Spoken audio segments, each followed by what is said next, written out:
It is with pride and delight that we gather to celebrate the success of all of our graduates. Let us pray that your God will enlighten your minds and ignite your hearts with passion and intrigue. May your actions, decisions, and opinions be tempered with an attentive and good judgment on your part. May you be blessed with genuine compassion and understanding as you venture into situations that require sensitive responses, hearts, and holistic healing toward the infirm, the brokenhearted, and the anxious. May you embrace a spirit of awe as you encounter all stages of life. May the Spirit deepen your responsibility, and relationship to all of creation. May you possess a spirit of wisdom that will enhance your search for truth, clarity, and give you the confidence to seek out the opinions of colleagues, skills when they are required. We pray that every graduate remember with gratitude all those who have encouraged you throughout the years, and we ask you to share such consideration with others.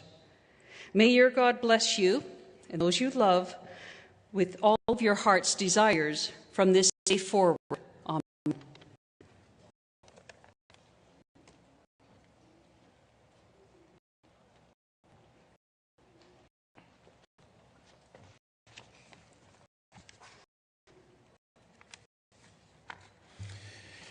Greetings. Bonjour Anishinaabe, Wache Ininewak, Washte Dakota, Sego, Haudenosaunee. Greetings, friends and neighbors. I'm going to read you this prayer that I've used a number of times on this occasion. And those of you that will be with us tonight will hear it again, so be patient with me. O Great Spirit, whose voice I hear in the winds, and whose breath gives life to everyone, hear me. I come to you as one of your many children. I am small and weak, and I need your wisdom and your strength. Let me walk in beauty and make my eyes ever behold the red and purple sunsets. Make my hands respect the things you have made, and make my ears sharp so I may hear your voice. Make me wise so that I may understand what you have taught my people and the lessons you have hidden in each leaf and each rock. I ask for wisdom and strength, not to be superior to my brothers, but to be able to fight my greatest enemy, myself. Make me ever ready to come before you with clean hands and a straight eye. So as life fades away as the fading sunset, my spirit may come to you without shame. Miigwech.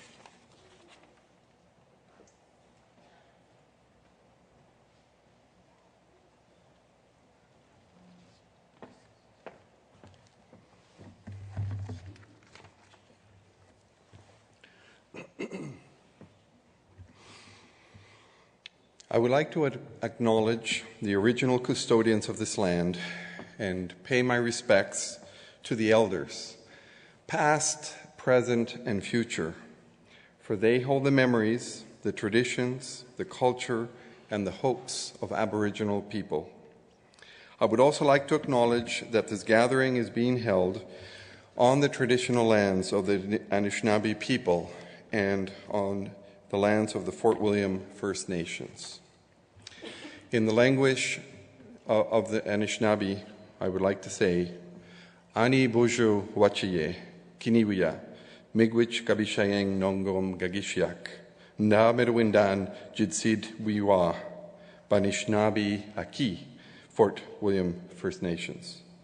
Nabagosinim Jiminusayek, Gagishtoyek Gakichiye, Kino Amagi Winawig.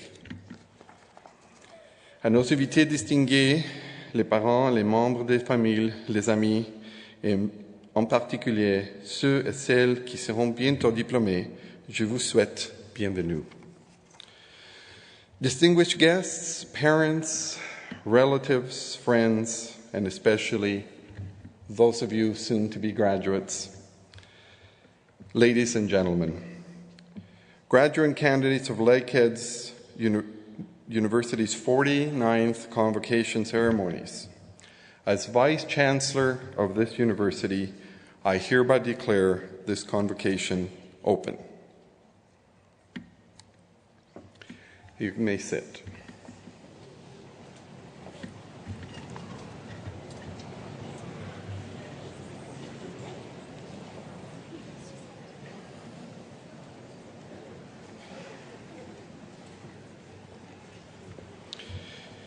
It is my privilege to introduce the members of the Platform Party for today's convocations. I would ask the members of the Platform Party to stand as I say your name.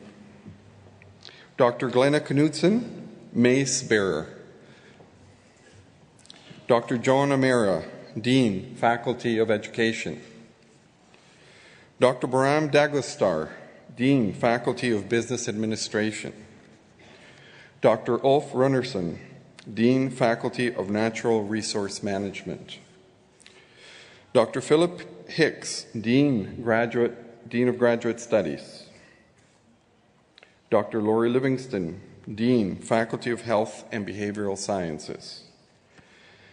Dr. Andrew Dean, Dean, Faculty of Science and Environmental Studies. Dr. Gillian Siddall, Dean, Faculty of Social Science and Humanities. Dr. Herman Vandenberg, Acting Dean of the Aurelia Campus. And he brings greetings to the new Chancellor on behalf of York University. Ms. Kathy Possahan, Vice President, Administration and Finance. Ms. Deb Kamuzi, Vice President, External Relations. Mr. Cam Clark, Chair of the Board of Governors of Lakehead University. Dr.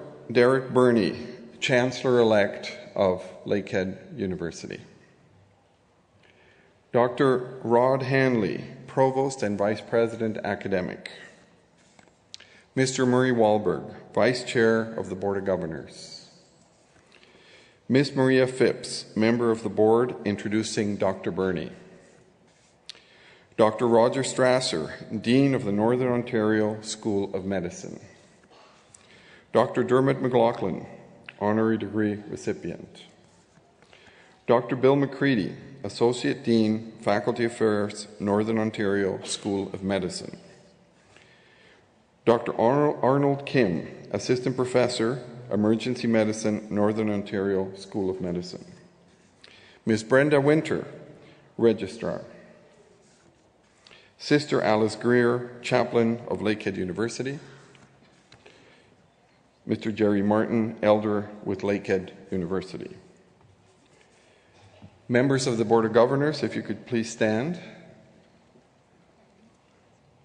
Now, these are the members of the Board of Governors who are the volunteer members of the university and do very hard work throughout the year. Thank you.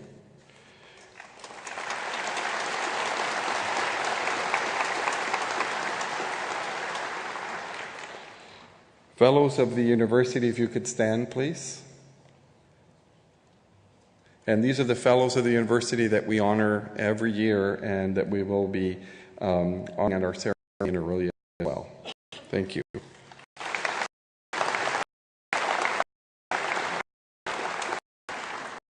Dr. Mary Louise Hill, greetings from Chancellor on behalf of Carleton University.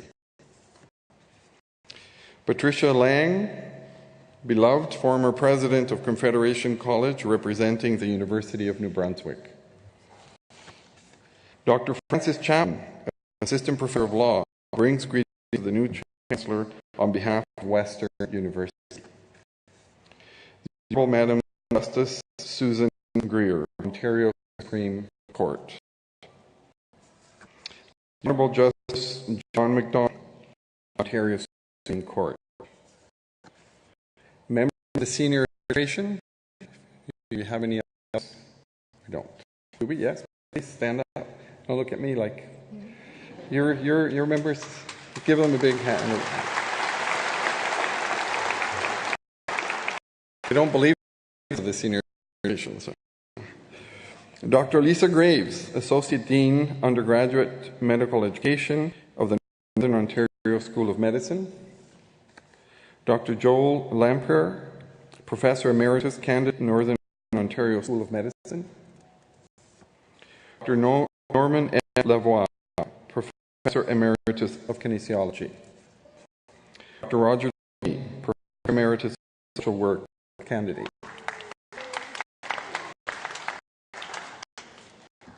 Dr. Mary Eastman, Young Alumnus Award recipient. Members of the Senate, if you would like to rise, those who are in the Senate. You can do it twice as well later. And I would like members of the University, Lakehead University faculty and members of the NOSM faculty and staff all to one space. Now, it's standing.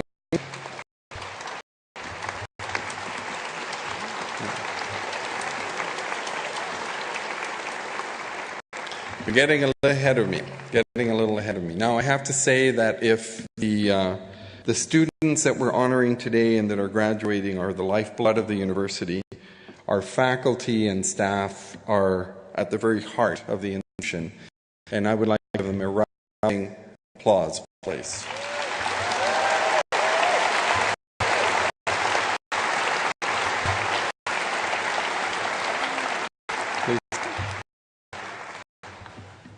Thank you. Now I have the honor to present Ms. Maria Phipps, member of the Board of Governors, to do a very special ceremony that we only get to do every few years, which is the installation of a new chancellor. Ms. Phipps.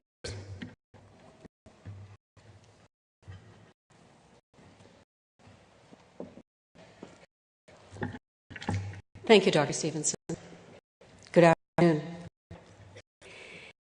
Derek H. Burney has played a central role in Canada's economic development during a career that has involved physicians in both Canadian public and private sectors. He is respected internationally as a faithful and effective advocate of Canada. Dr. Durney was born in now Thunder Bay, Ontario, and attended Isabella School. By the time he was 16 years old, as a result of the untimely death of his father, he was using a cab after school and through the summers, helping his mother to operate a family taxi business. At Fort William Collegiate Institute, he was president of Students' Council, president of the Boys Association, a member of the F basketball teams for the Fort William Canadians, and leading roles in drama club productions. Dr. Burney continued his studies at Queen's University in Ontario. Upon completion of postgraduate studies in medical science, Dr. Burney entered the Canadian Force, where he performed a variety of assignments of increasing responsibility at home and abroad, to distinguish 30-year career. Dr.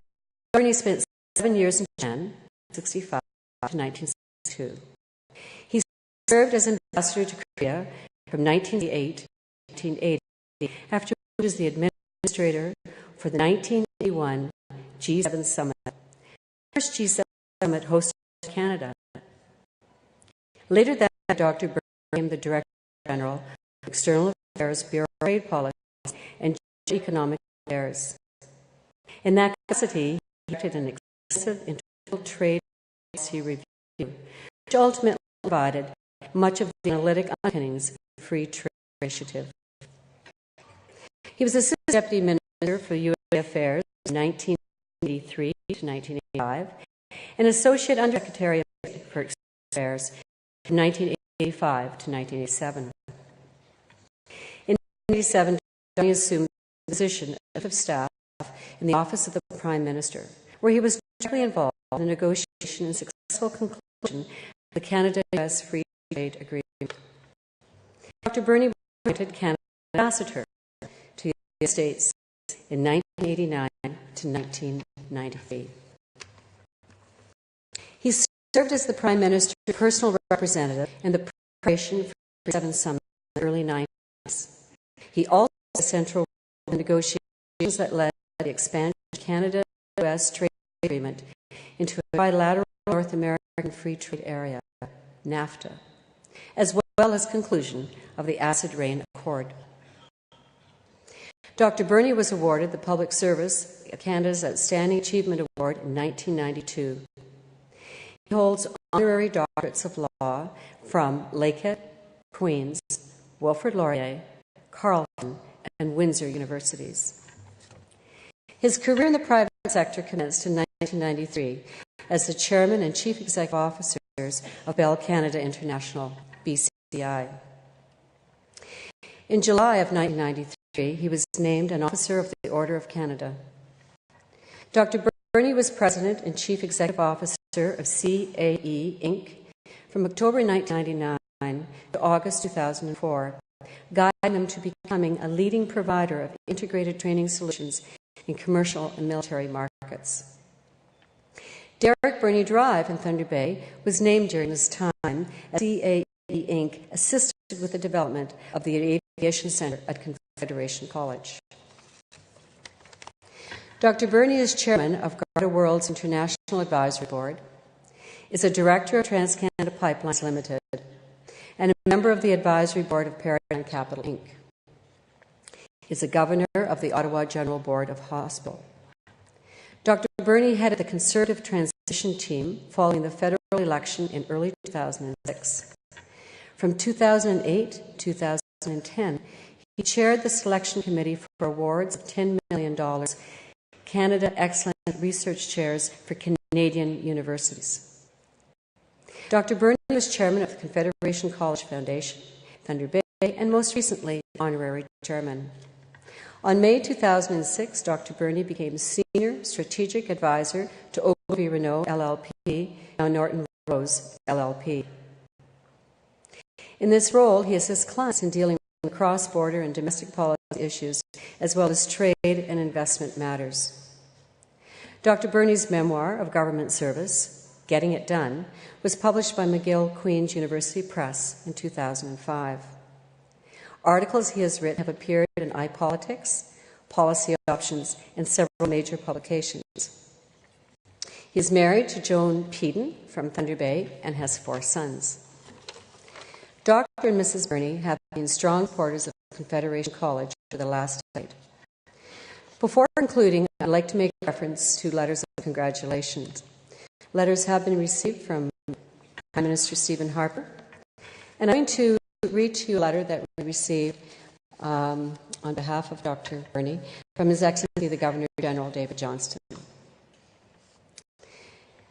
Dear Mr. Burney, Derek, my wife Sharon Jones joins me in congratulating you on your recent appointment as Chancellor of Lakehead University. Your commitment to Canadians, whether in business, the public service, or academics, has nothing short of exemplary. Time and time again, you have been sought out for your wise counsel, leadership, and lauded for compassion you've shown for causes dear to your heart. I have every confidence that the students and administration at Lakehead are in good hands with you at the helm. I wish you a successful tenure and all the best for the future. Yours sincerely, David Johnston. Written by the Governor-General's hand, I say that read the following.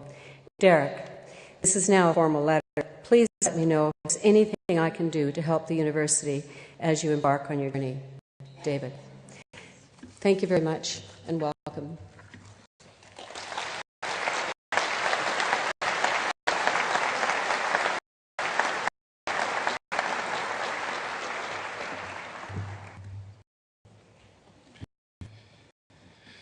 I now have the honour to present Mr. Murray Wahlberg, Vice Chair of the Board of Governors, to introduce the Chancellor-elect.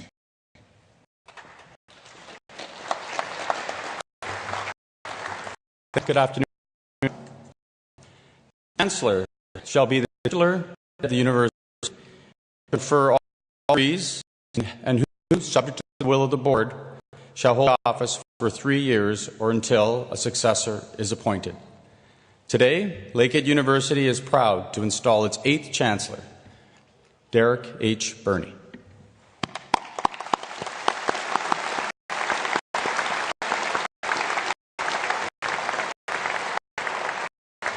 I now call upon Ken Clark, Chair of the Board of Governors, to administer the oath to Derek Burney.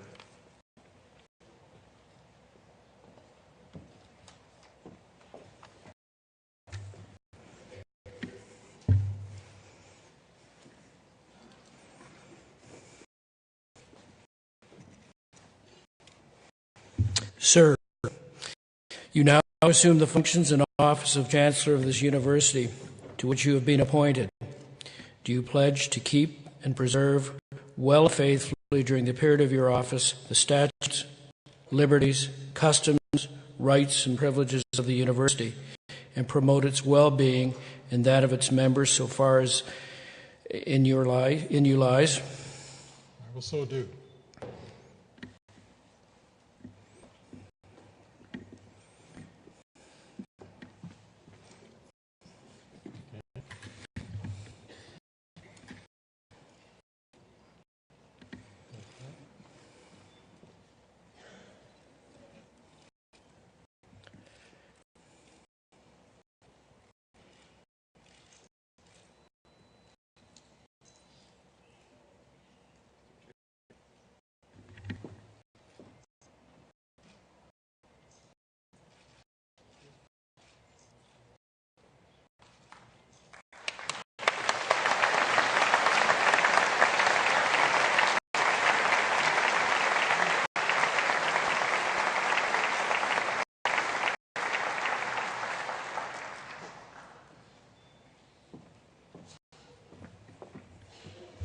Sir, by the authority of the Board of Governors, I now install you in the office of Chancellor of Lakehead University, and I invest with you with authority and charge you with the responsibilities which pertain to this high office. Dr. Burney.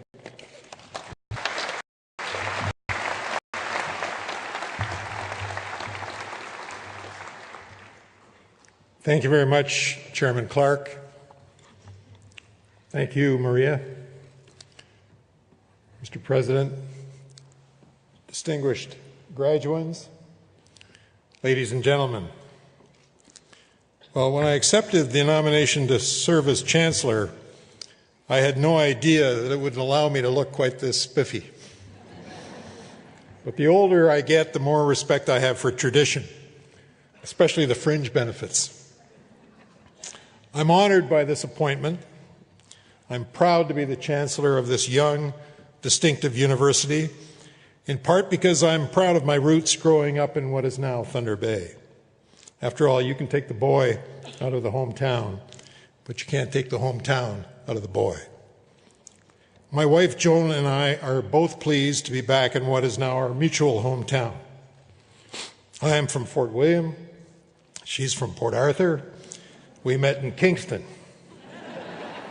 In our day, for someone from Fort William to have a date with a girl from Port Arthur was a decidedly foreign affair. Maybe that's what prompted me to join the Foreign Service.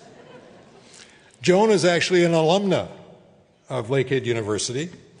She attended in the second year of its arts program. 54 students in total, 9 women. And still, she waited until she met me in Kingston. And despite receiving degrees from 2 other universities whose names I will not mention, but Kingston might give you a hint, she has always said that her year at Lakehead University was the best post-secondary academic year of all for her. The courses were stimulating, the professors were inspiring, and the pioneer environment was special. But I'm also obliged to report that as the student responsible for athletics and recreation at that time, she was unsuccessful in getting Lakehead University to purchase a ping pong table. So money was tight even then. In 1990, I was privileged to receive an honorary doctorate from Lakehead University.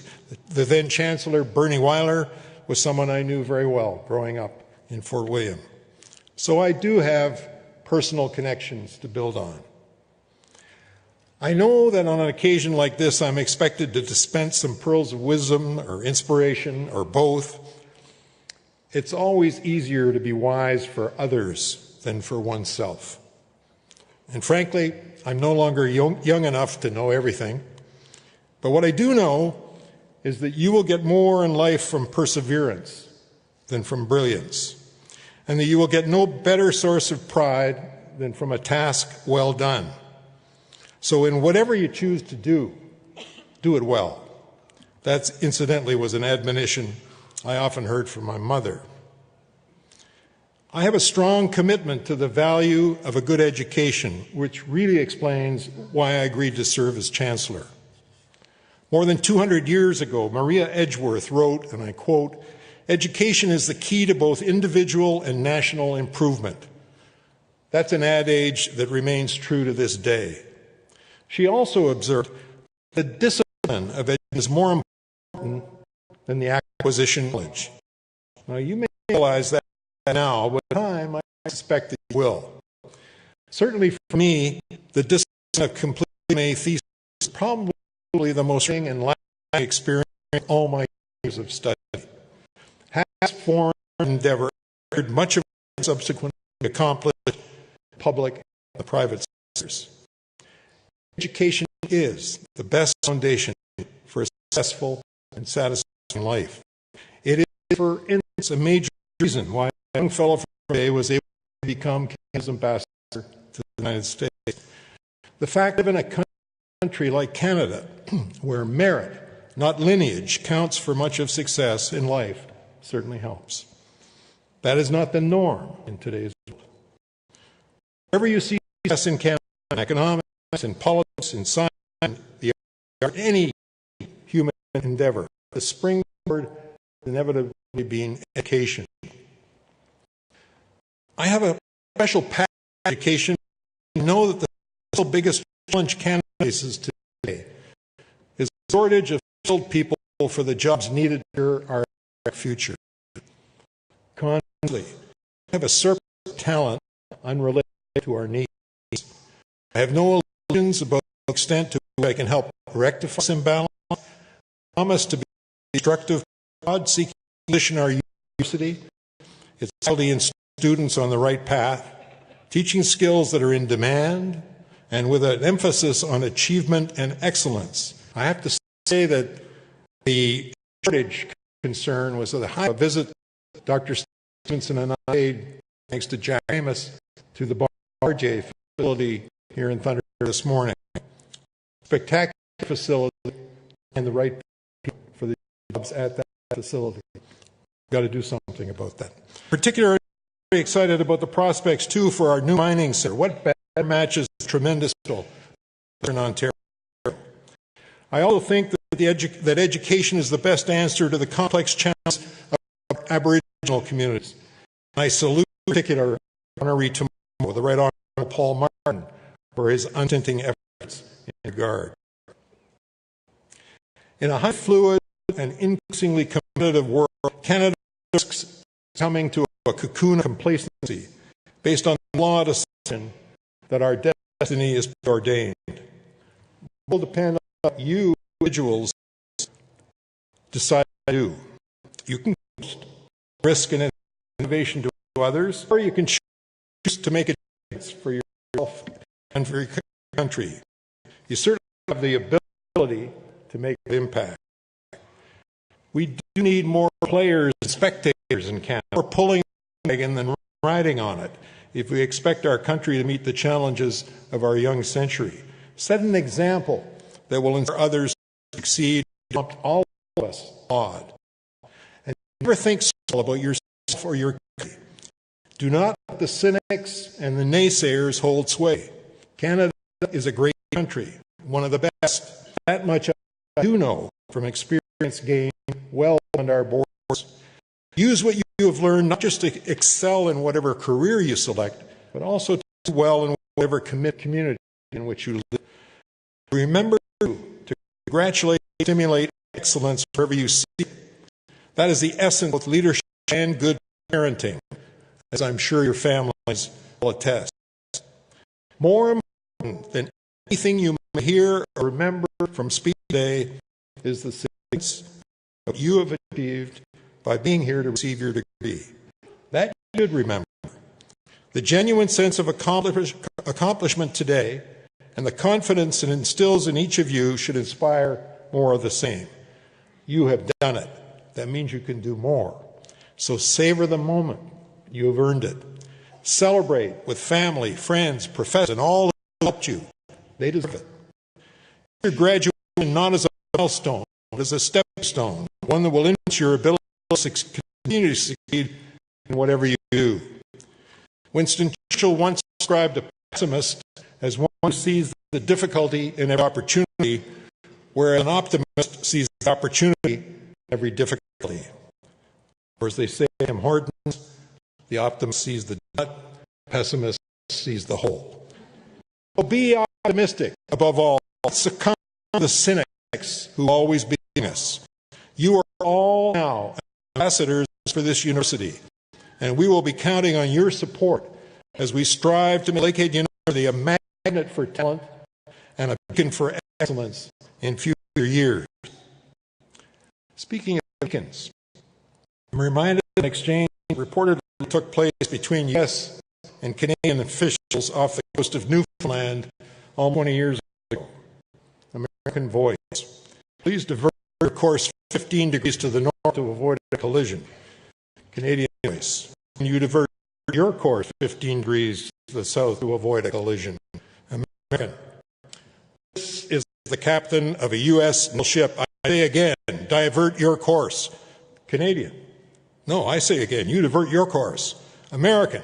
This is the aircraft carrier USS Lincoln, the largest ship in the United States Atlantic Fleet. We are accompanied by 3 destroyers, 3 cruisers, and numerous support vessels. I demand that you change course 15 degrees north, that's 15 degrees north, or countermeasures be undertaken to ensure the safety of this ship.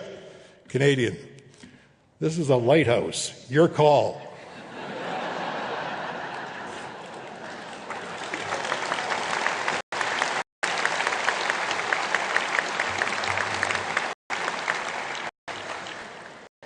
Well, Americans can be a bit like that. Lighthouses do give a sense of direction in times of uncertainty. Your university credentials give you a sense of direction for a future brimming with opportunity. Make the most of it. Thank you very much.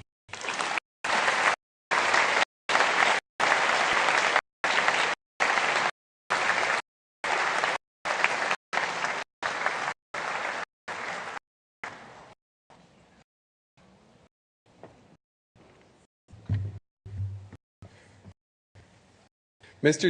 Chancellor, first of all, I really liked your chair, and sorry that I can't sit on it anymore, but it was pretty comfy. I just have to say it was pretty comfy. That's all I have to say. Mr. Chancellor, yes. No, I know I can't sit anymore. Mr. Chancellor, it is my honor to present Dr. Roger Strasser, Dean of Northern Ontario School of Medicine.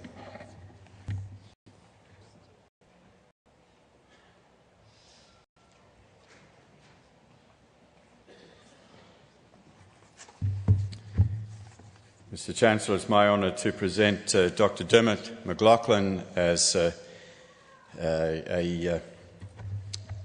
nominee for an honorary degree, the degree of science. Dr. Dermot McLaughlin has studied and worked all over the world, including Ireland, Scotland, Africa and Canada, where he currently makes his home.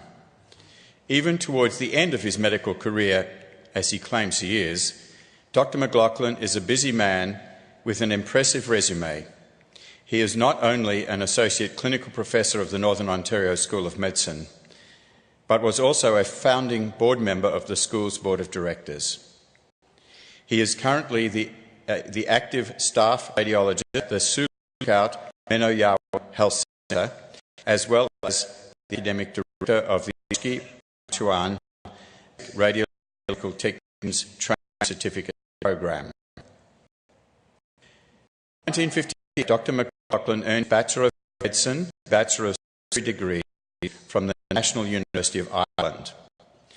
After graduating, he did his residency year in Dublin Mater Hospital, followed by 3 months as a casualty officer at St Michael's Hospital and 6 as an intern at the Sick Children's Hospital in Dublin. From 1963 and 1960, he served resident in radiology at the Glasgow Royal Infirmary in Scotland. During this time, he also received a diploma of medical radiodiagnosis from the Royal College of Physicians and Surgeons in London, England. In Canada, where in 1974 he earned his Fellow of the Royal College of Physicians and Surgeons, Dr. McLaughlin has worked as a radiologist in several Ontario cities, including Toronto, Barrie, Hamilton, Moose Factory and Sioux Lookout. In addition to his work in school, Dr. McLaughlin has co-authored several publications and has made presentations through Canada and the United States. He is the recipient of the Chris Cremati Award for his leadership contributions of the people of Sioux Lookout region, the John Sibley Award from McMaster University for contributions to health sciences, education and research, and the Pope John Paul XXIII Medallion for his work in Africa, where he served as a medical officer for the Liki leprosy settlement in Nigeria. His interests include the total spectrum of First Nations health. Among his accomplishments, Dr. McLaughlin is founding director of the Basic Radiography Training Program, which helps improve services in the northern communities of the Nisquabi Nation. Dr. McLaughlin resides in Sioux Lookout, where he worked at the Sioux Lookout Menoyawa Health Centre since 2003.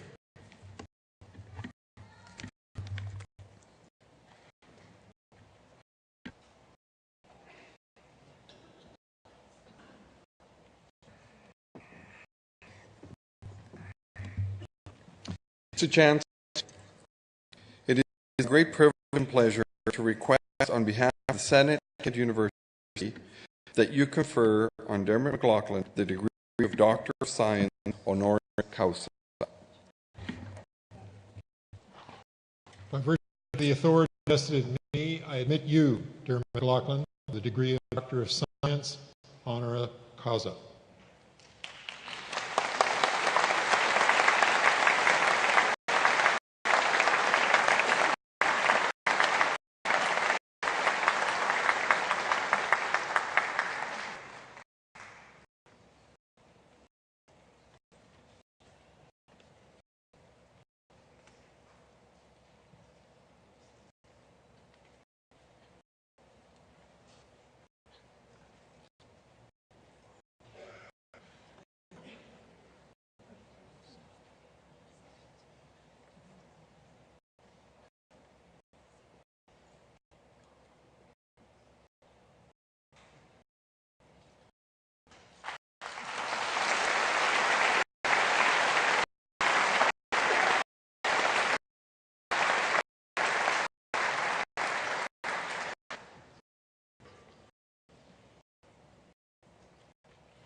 Mr. Chancellor, President Stevenson, members of the Board of Governors, members of Senate, faculty, senior administration, graduates, and special guests. First and foremost, I want to congratulate the graduates. And I would also like to congratulate your families and friends for their support and encouragement during your life and studies thus far. You will in the very near future have to make choices, including the mundane, such as paying off student loans, but also ones that will affect your entire career, such as which of the job offers you receive will you accept. When I qualified as an MD at University College Dublin many decades ago, I got 2 job offers. One was to be a physician in a Dublin hospital, and as a bonus, they offered the use of a house on the hospital grounds. This was very tempting. The second offer was more challenging. I was told that the only physician treating leprosy or Hansen's disease in the province of Abakaliki, Nigeria, had resigned, and they were having no luck in getting a replacement. If I was interested, I could start in 4 weeks.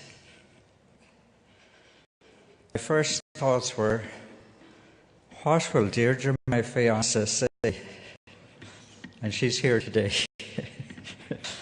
So he obviously said yes. Deirdre and I had trained in the same university hospital in Dublin, and she had just graduated as a physiotherapist. We decided that I would go to Africa first, and Deirdre would follow in a few months, and we would get married in Nigeria, and we did.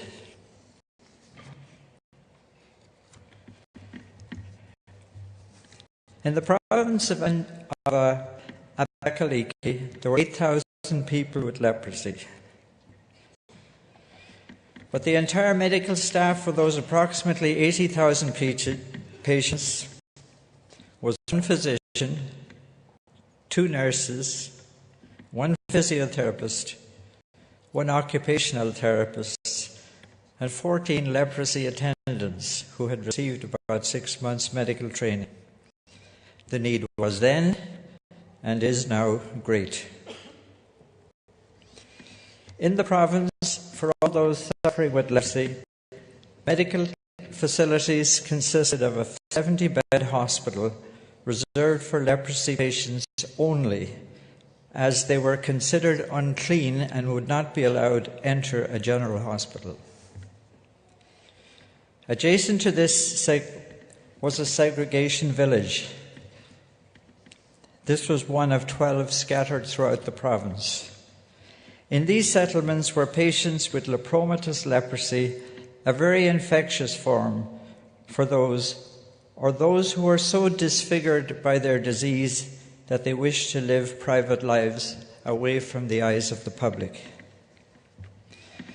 While much of our time was spent in the hospital, we also tried to regularly visit the other 11 segregation villages, and each had a chief, a council, a clinic, and a school. The funding from the leprosy programs were from some organizations that you probably know.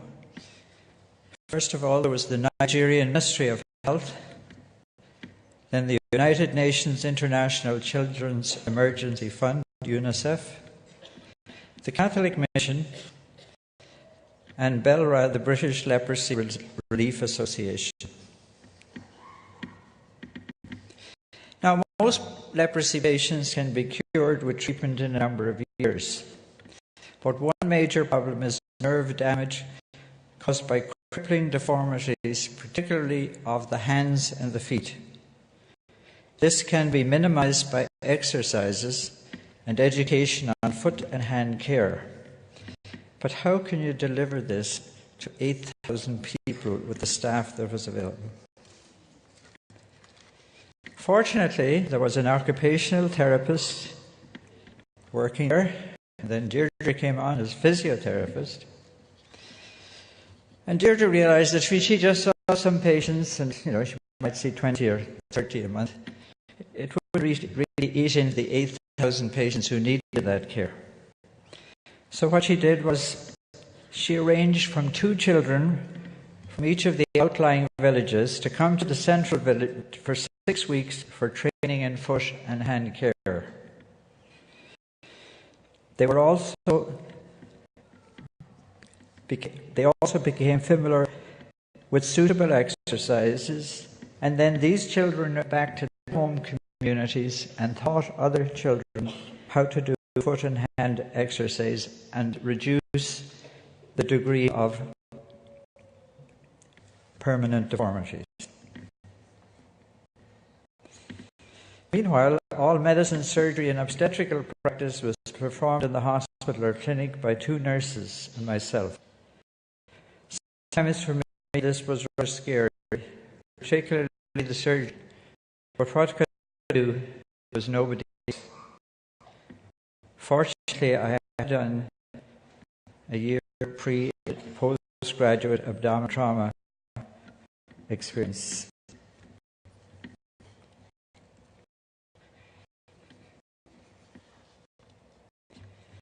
Returned to Nigeria on completion of our duty, a short sojourn in Ireland, and then went off to the Royal Infirmary where I graduated in radiology, then off to the General Hospital as a radiologist.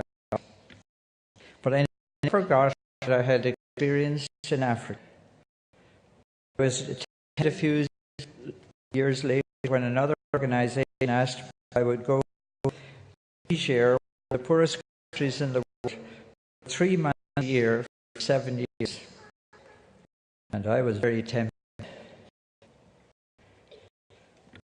However, on the council of a wise friend sat me in no uncertain terms and said, "What the hell are you, family with 4 sons running off to Nigeria, into Niger? Your place is not there. It is in Canada." And he said, "There are medical needs in your country." And he says, medical needs in our own province of Ontario. So, in 1970, I started wandering around further in Ontario, called Nishnawsky Nation, stretching from Hudson Bay to Manitoba border to James Bay. where there are hospitals, Sulaka, one in Moose Factory, but there are also 20 nursing stations. Most of these nursing stations are equipped with X-ray machines and a radiologist, so it seems natural. In 1990, the decision was made to upgrade the training program, which at that time was being done by Mohawk College and McMaster University in Hamilton.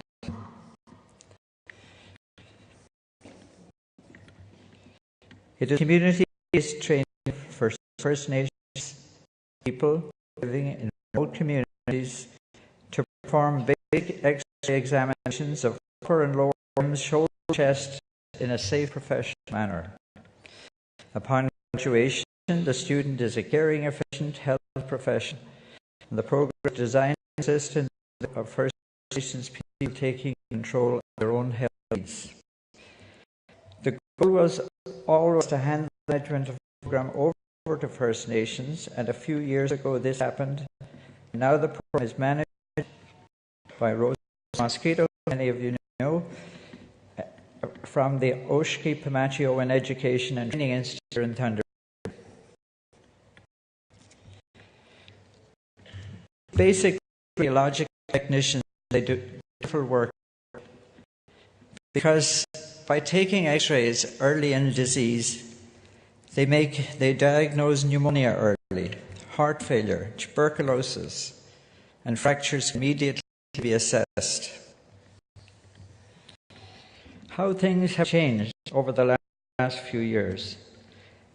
7 of the nursing stations now have teleradiology, which means if you are Hudson Bay or Severn community and you fell and broke your hip, basic radiology worker would be able to take an X-ray, transmit it 2 minutes later to the regional centre for an orthopedic surgeon to look at. These people do great work. I believe that we are constantly learning from life's experiences. A few salient thoughts.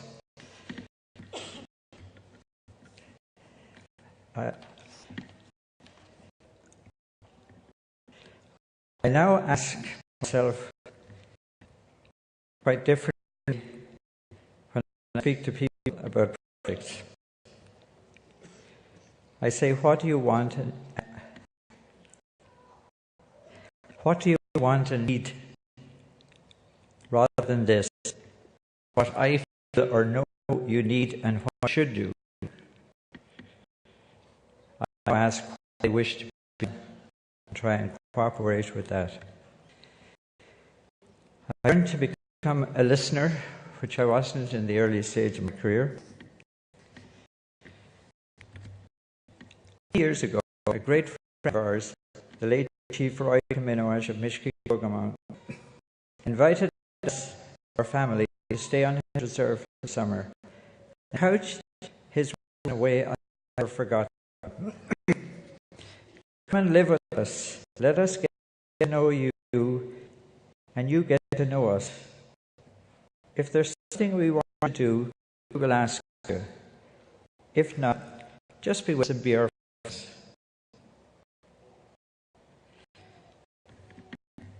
And in conclusion, I would like to commend to all of us here this afternoon that you would include at some time in your career working in remote areas or crisis situations in Canada or abroad where medical needs are greatest.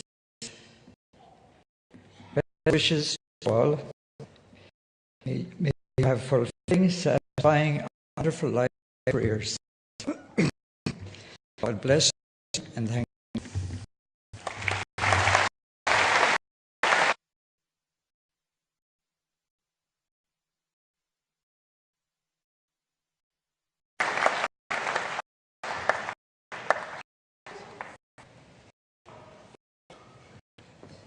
Thank you, Dr. McLaughlin. Mr. Chancellor. You got to give the, that's right, otherwise you can't go ahead. Mr. Chancellor. It is my honor to present Audrey DeRoy, who will perform the honor song for us today. I would ask the audience to please stand during the honor song.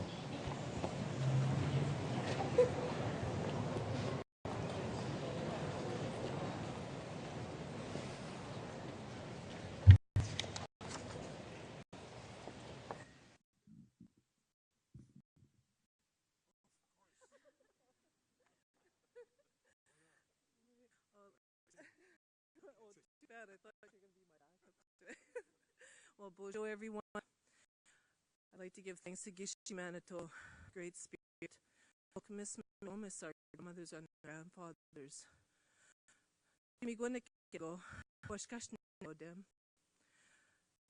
The place from place.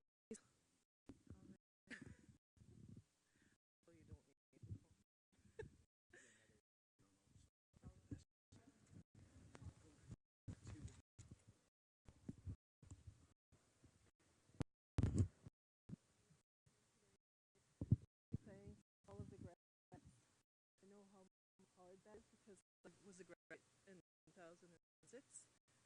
45 years to all of you and to me for all that together. Because I know this song will be singing for these young people, and I know there's some that are young, but here. and thanks, Creator, for the good road they will be upon, and this road must always thanks every day. The path to walk upon.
She made for everyone here. My hands go up to all of you.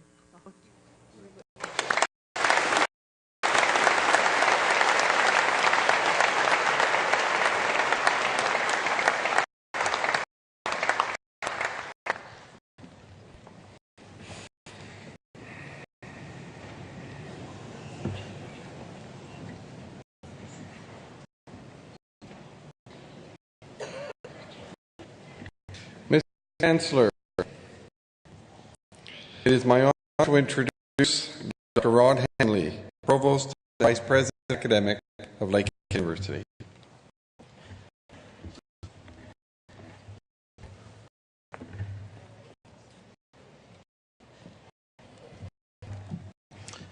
Mr. Chancellor, I'm honored to present on behalf of the Senate of the University our distinguished colleagues who have been awarded the title of Professor Emeritus. The title of Professor Emeritus conferred on those professors who have a distinguished length of service to the university and who have retired in good standing. First, I would ask Dr. Roger Delaney, who is awarded the title of Professor Emeritus of Social Work, please come forward. Dr. Delaney retired from the School of Social Work on December 31st, 2012, after 35 years of service to Lake University. Since 1977, Dr. Delaney has been a valued teacher, served as Director of Social Work for more than 15 years. He is also a productive scholar, authoring 4 editions of the top-selling social work policy text in Canada. Congratulations, Dr. Delaney.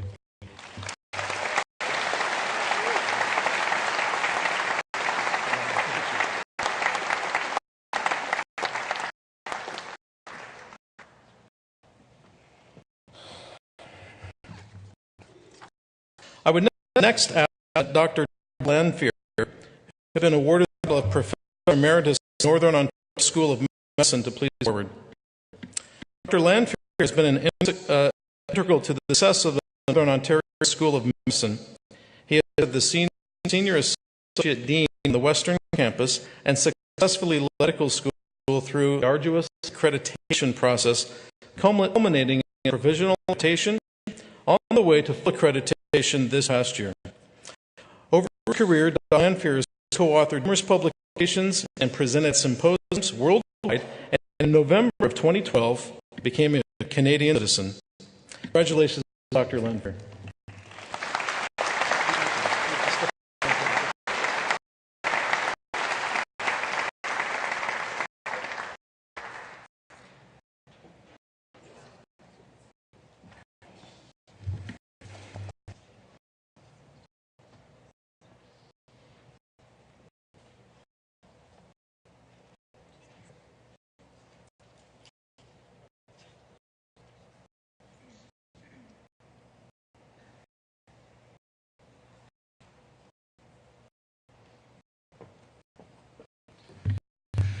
Chancellor, I have the honor to present Mr. Rob J. Mann, the President of the Lakehead University Alumni Association.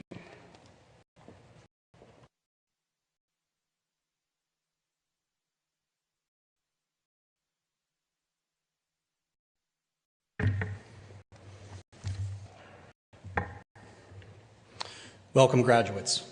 On behalf of the Alumni Association of Lakehead University, I want to officially congratulate you at this convocation. You have now become a member of the Lakehead family, a growing number of alumni which exceeds 52,000 graduates. By being an alumni, you'll all have a shared experience and a common bond. The Alumni Association is the thread that connects you to the university when you leave here today. It is within the alumni family that you will celebrate and find inspiration in the accomplishments of your fellow classmates. After exiting the stage, you will be greeted by representatives of the Alumni Association who will provide you with a gift. Please stay in touch with your Alumni Association, and once again, congratulations.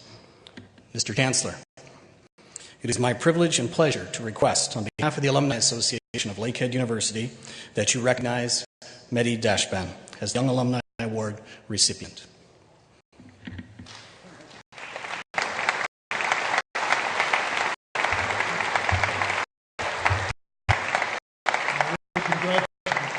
Dashban, Lakehead University Alumni Award recipient.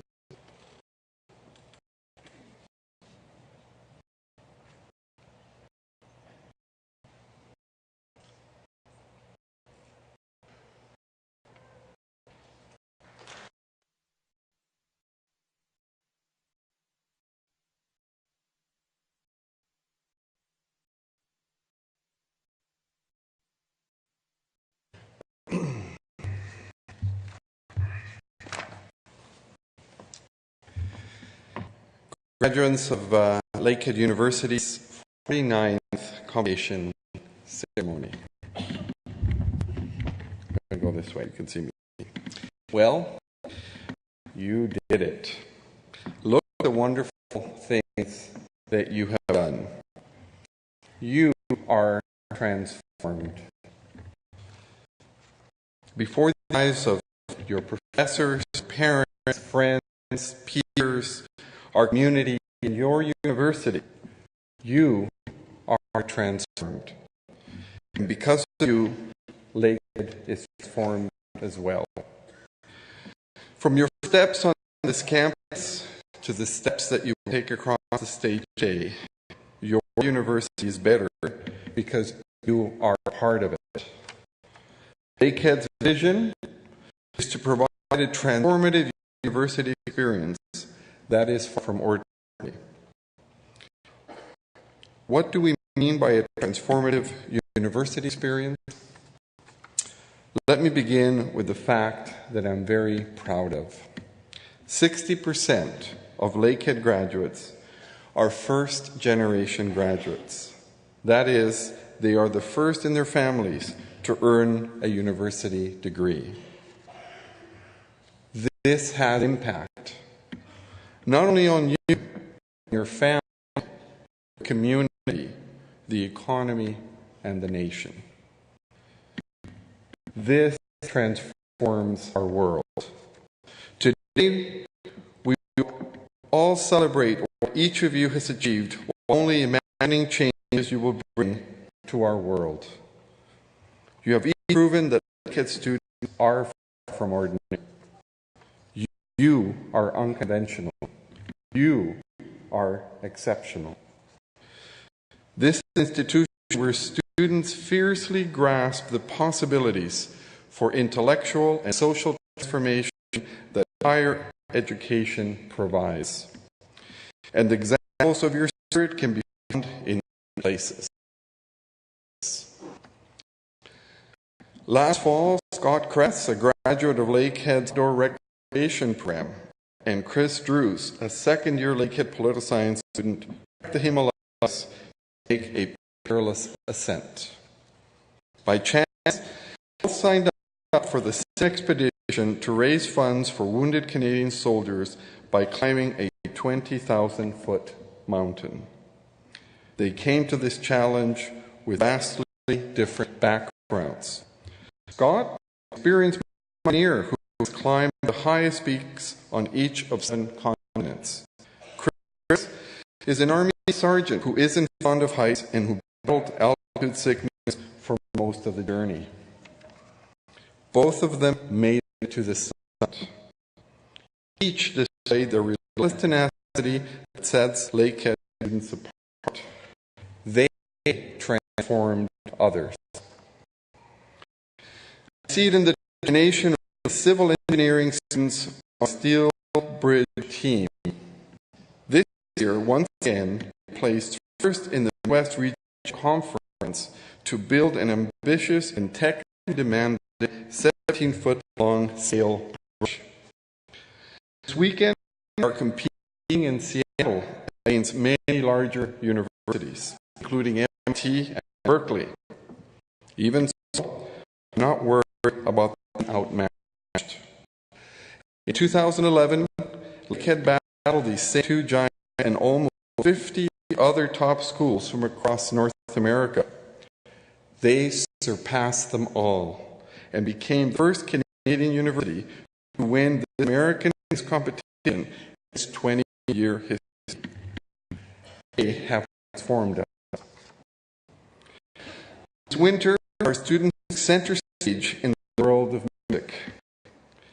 Michael Pollock and Justin Mann won the advanced category for the 2012 Crescendo International Music Competition. On January 26, the curtains parted at New York City's legendary Carnegie Hall. These piano virtuosos gave a breathtaking recital that launched their careers soaring note. Of course, Lakehead students thrive at sport too. This year, our ski teams were overall champions at the Ontario University Athletics Nordic Skiing Championships. The 7th time in the last 10 years for the men's team, and an amazing 9th consecutive time for the women's team. On the hardwood courts, the Thunderwolves men's basketball team slammed its way to a silver medal at the Canadian Inter-University Sport Competition. Excellence in athletics and academics is also part of the LakeHead experience. Our definition of scholarship is much better than that. It means venturing outside the classroom, the way Tyson Grissel has. Tyson, a geography and education student, developed a math tutoring program for high school students and volunteers with Big Brothers, Big Sisters, our Lakehead University Student Union Food Bank, and Best Buddies. And while his efforts have earned him an Ontario Medal for Young Volunteers from province's Lieutenant Governor, was connected with these diverse community members that had the biggest impact on him. His altruism is not an isolated case. I only have to look around this audience to find more examples. Lakehead transforms. I love hearing stories about you because it is our students and alumni that give Lakehead character. In your quest for transformation, you have fundamentally changed the university, and we are better for it. Without you, we would not be on the eve of opening Ontario's first new law school in 42 years. That's an achievement.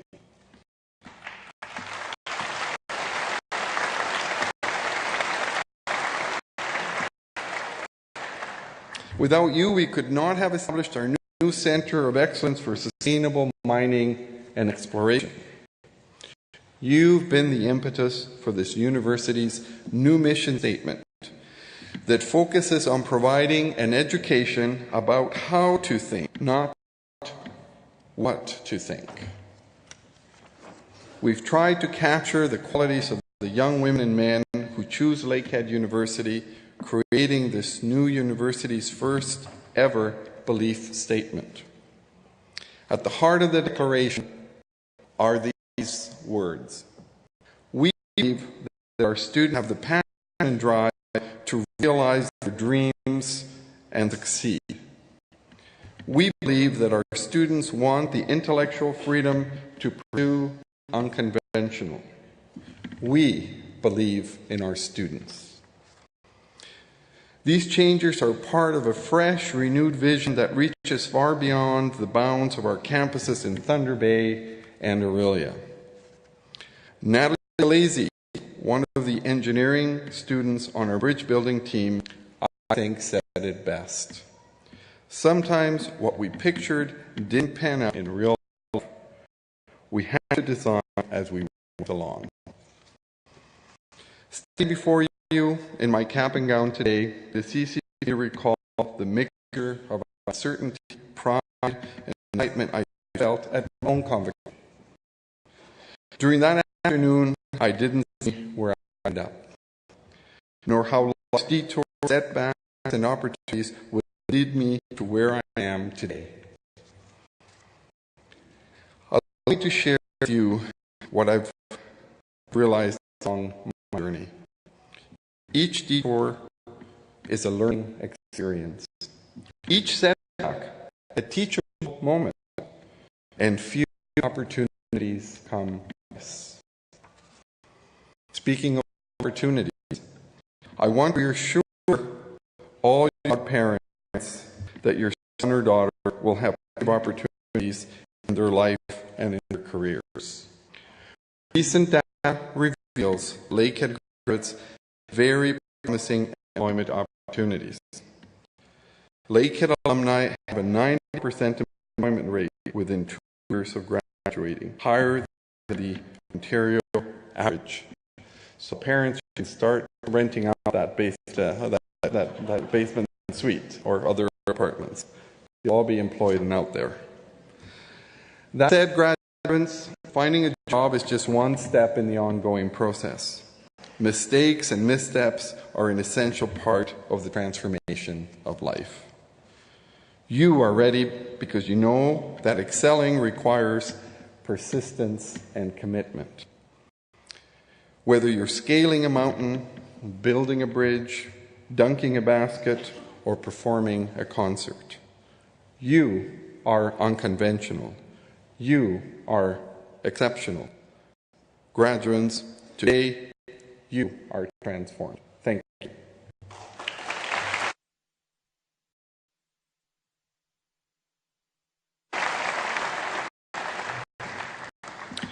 Mr. Chancellor, I am honored to present Brenda Winter, the University Registrar, who will introduce the candidates for degrees and diplomas.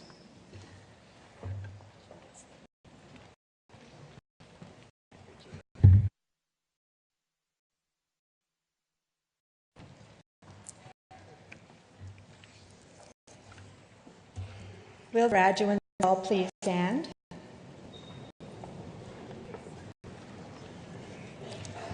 Mr. Chancellor, on the recommendation of the Senate of the University, I present to you the candidates who have fulfilled the academic requirements for degrees and diplomas and have complied with all other requisites of the University.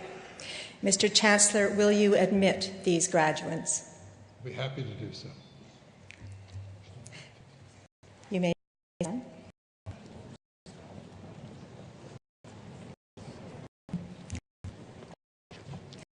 Mr. Chancellor, on behalf of the Faculty of Graduate Studies, I am honored to present the graduates from the faculty and introduce Dr. Hicks, Dean of the Faculty, who will congratulate each graduate. Will be Dean Laurie Livingston.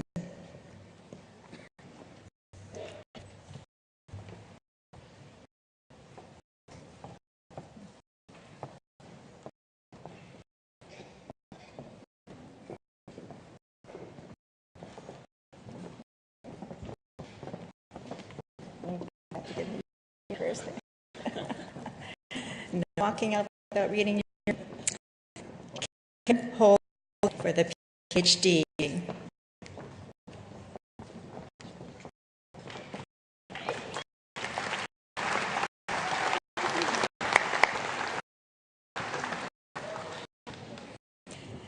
And for the Master of Social Work, Sheila Catherine Green.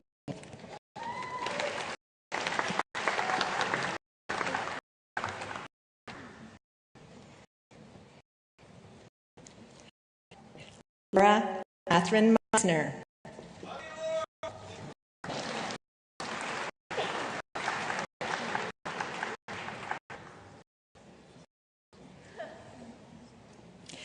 Kimberly Ann Ramsbottom.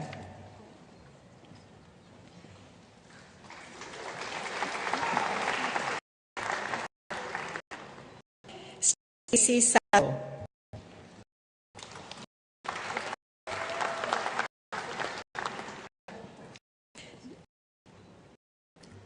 Rosemary Ann Dale.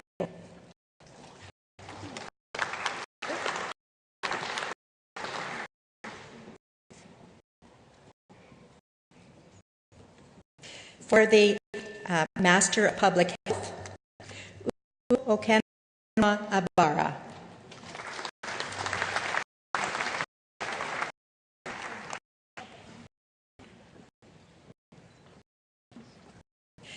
Ella Ruby Bebe.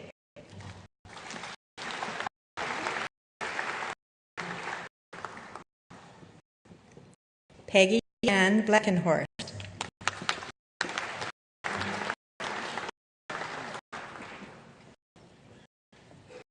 Kenneth Frank.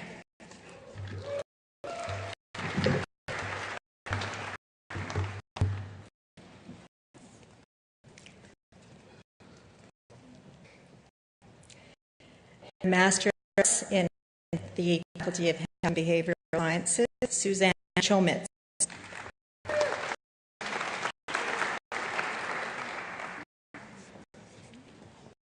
Caitlin Brenna Stefanovich.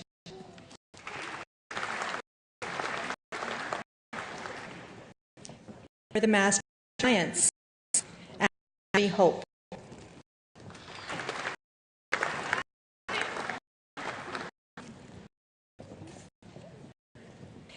And Cora Wesley.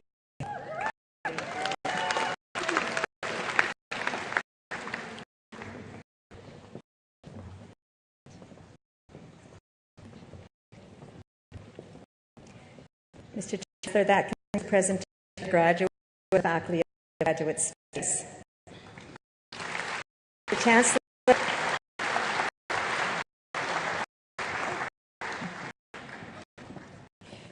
On behalf of the faculty, I am honored to present the graduates from the faculty and to introduce Dr. Roger Strasser, Dean of the faculty, who will congratulate each graduate.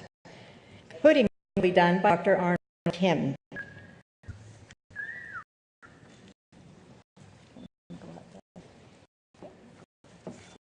Allison Carroll.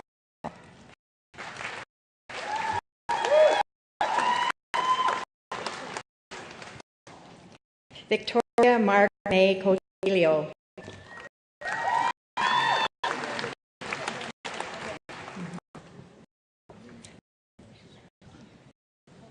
Jennifer Irene Davis.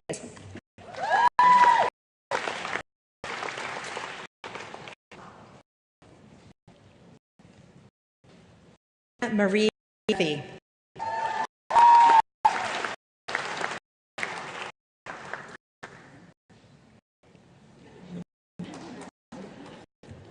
Philip Charles S.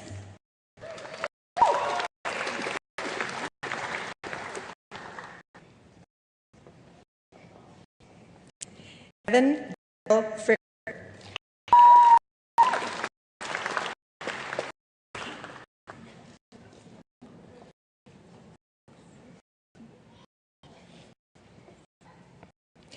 Renee Rose Day.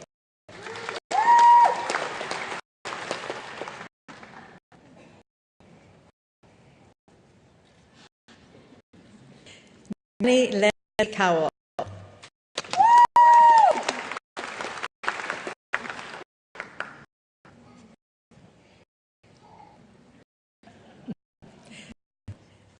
Anne-Marie McIntosh.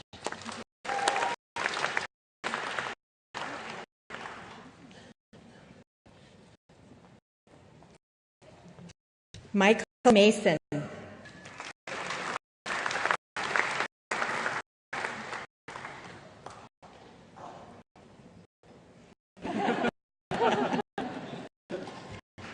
Caitlin Marie McCallum.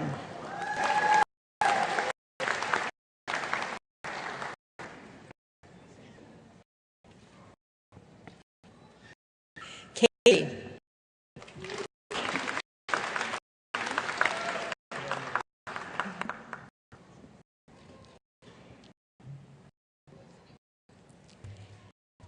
Rebecca Necko.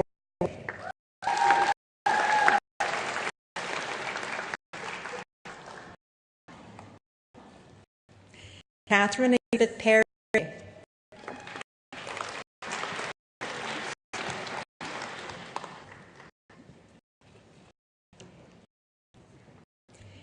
Justin Dane Poling.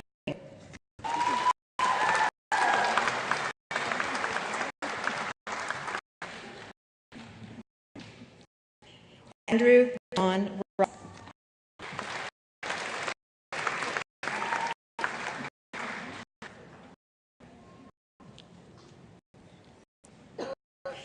and Roberto.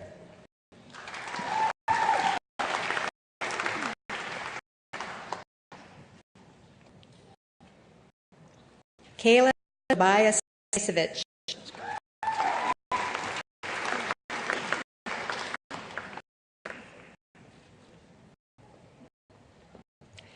Catherine Stephen.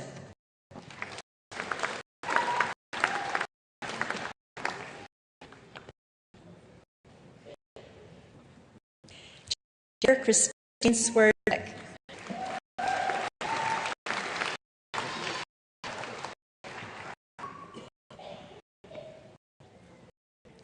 Marlene Tassone.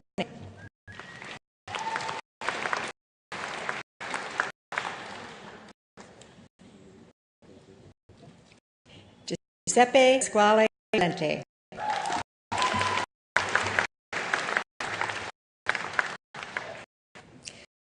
Mr.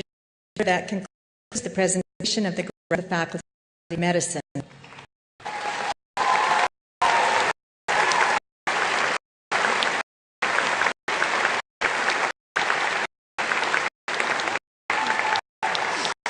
Now, Mr. Chair, on behalf of the Faculty of Health and Behavioral Sciences, I have the honour to present the graduates from the faculty and introduce Dr. Rory Livingston once more. The faculty will congratulate each graduate. First, for the Honours Bachelor of Kinesiology, Matthew Bailey.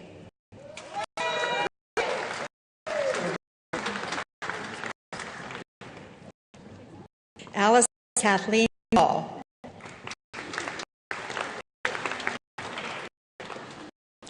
Glenn Rossinen. Anna Betonte.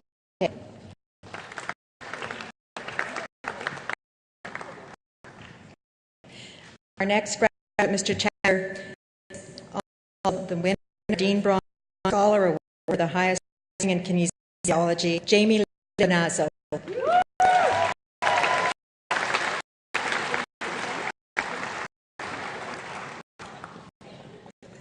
Andrew William Child.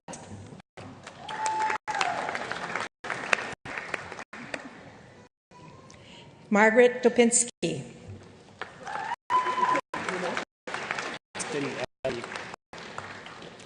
Angelo Joseph Denier.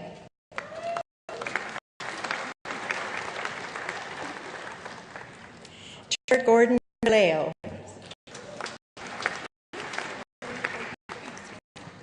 Aaron Margaret Duhame.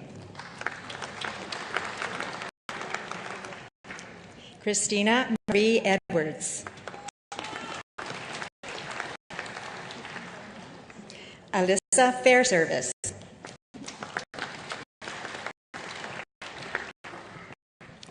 Jillian Jade G.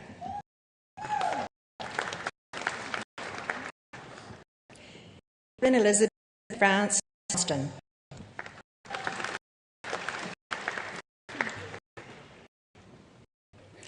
Carrie Lynn Patricia Key.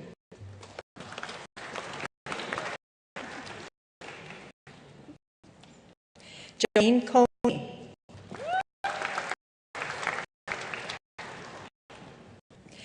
Vanessa Kruger.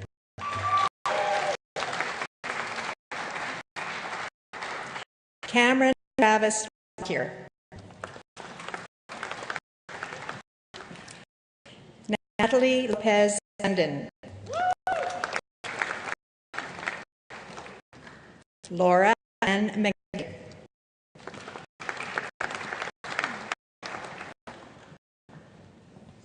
Stephen Mascalco.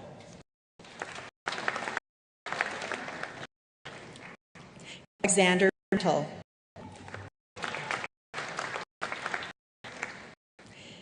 Laura Louise Martin.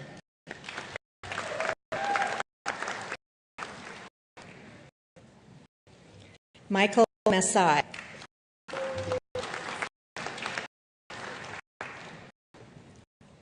Amanda Deanne Candless.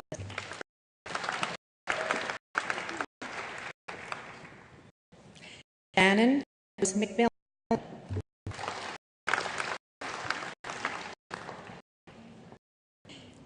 Taylor and Myers.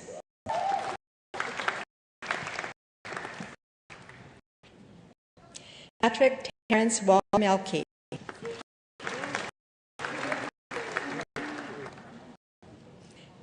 Shane Earl Pattison.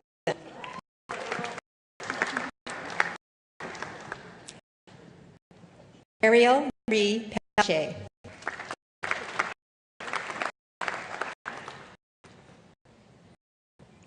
Vincent Justin Pelleggi.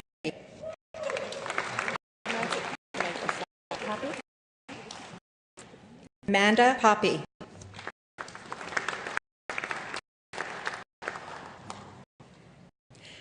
Cam Reeves.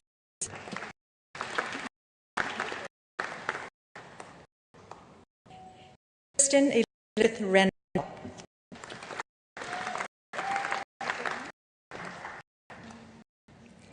Lucas Terrence Restool.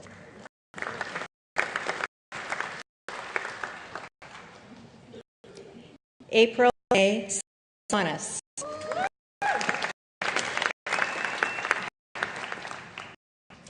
Dina Lynn Swan.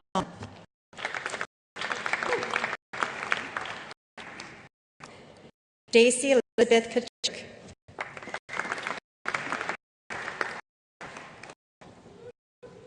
Kathleen Valentina.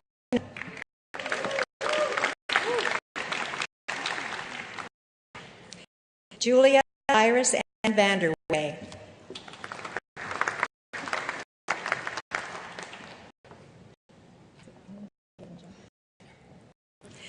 Paula Joseph Banjo.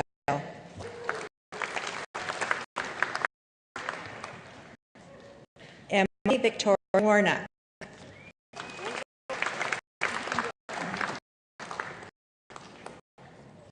Nicholas White.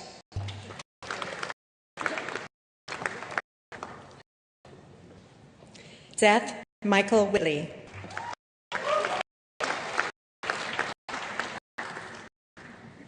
Britton.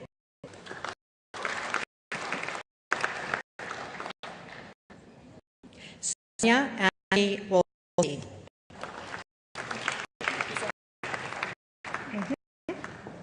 Rebecca Zaharchuk.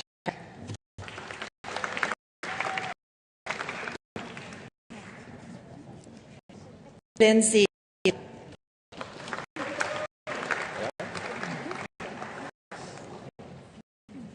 And now for the Bachelor of Science in Nursing degree, Andrew John Bramowitz.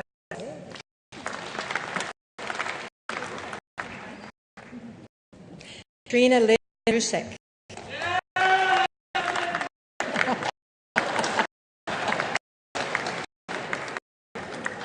Brittany Tuzo. Melanie Banfield. Jan.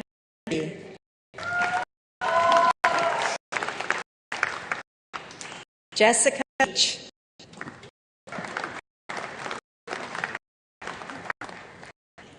Anna June Lahut.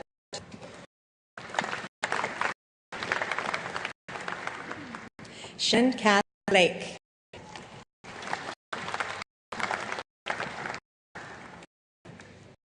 Andrea Denise Bonifio.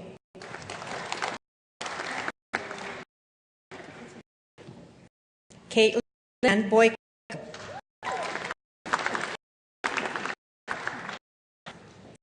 Julia Bradford.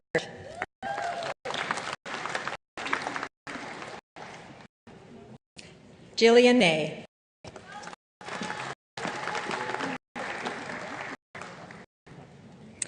Amanda Carley. Jeremy Call.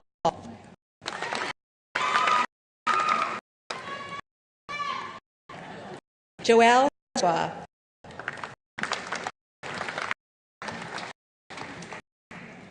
Michelle Jolene Brett.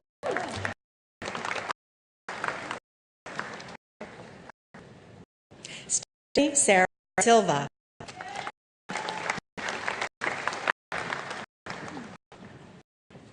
Alexandra Elizabeth Dampier.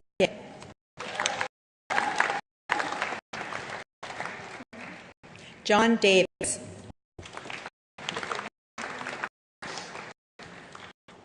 Gail Anthony DeRue.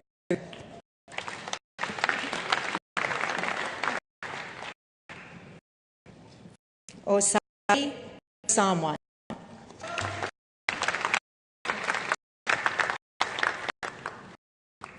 Jennifer Carmen Drake.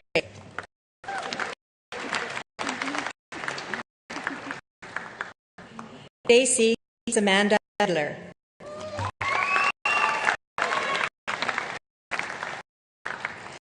Jacqueline Gannon.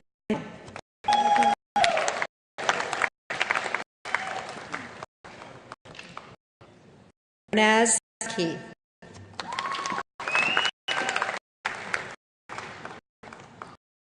Jerry Goodman.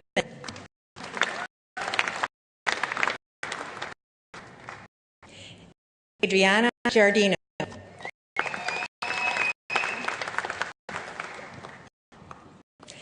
Jane.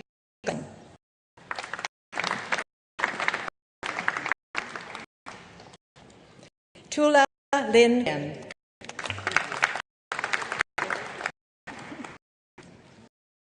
Danielle Nicole Gustafson. Jamie Lynn Diana Gustafson.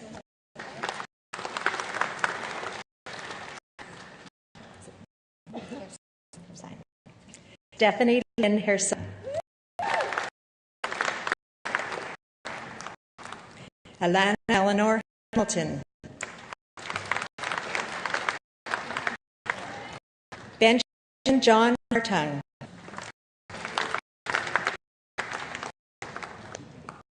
Anna Christariu.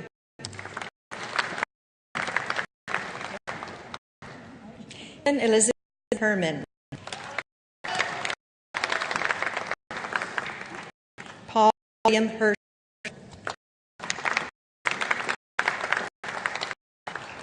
Alicia Renee Hock.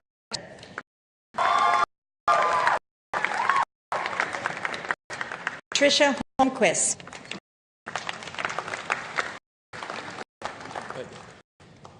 Matt Marcel.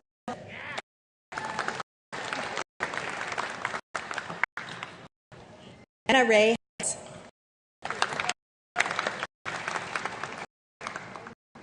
Ying Dit Tat.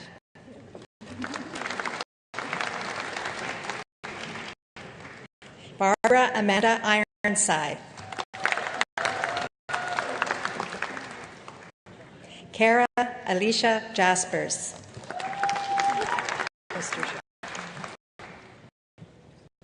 Leah Jarzak.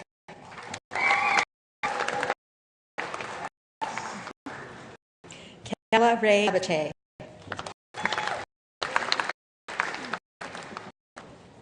Brittany Taylor Benderian.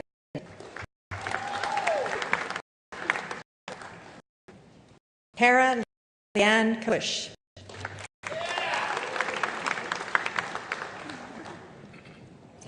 Chelsea Lynette Keys.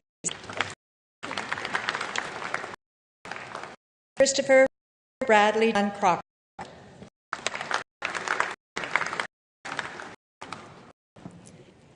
Jessica Melanie Krupp.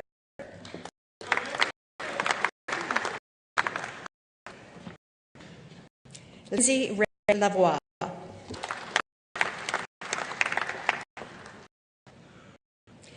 Alexis Howie Sandlikin.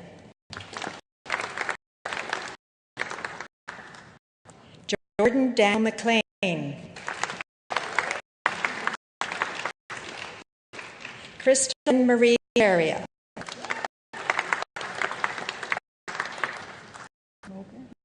Major.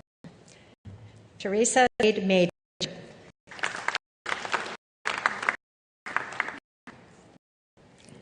Robin Elena Morrow.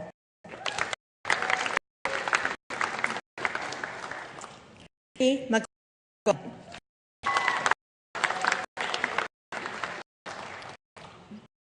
Pierrette McLeod.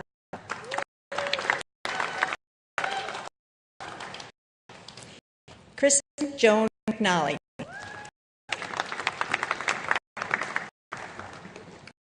Adrian Carey.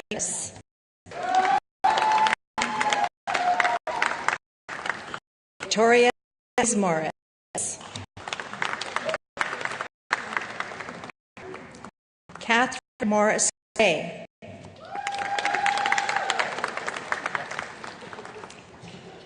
Dusa Moki. Evan Nardo.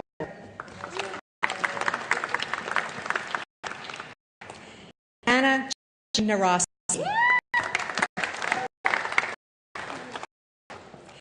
Chelsea Ray Nakuliak.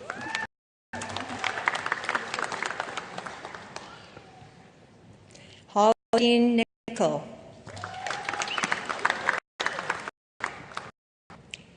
Caitlin Marie O'Connor. Tyler Elizabeth O'Dall. Krista Sylvia Pella. Ellie Elizabeth A. Paul.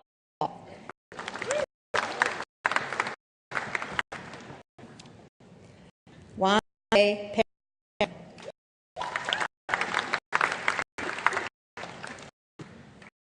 Yana Christina Petela.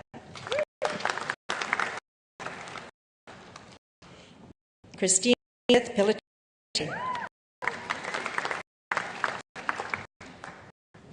Catherine Marlene Popich.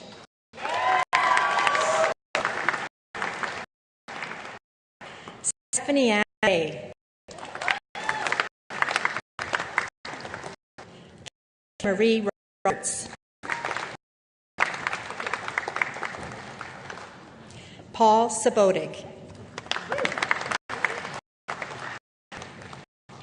Brittany Nicole Schaefer.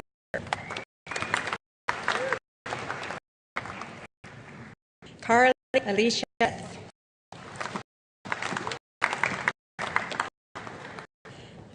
Sperndio.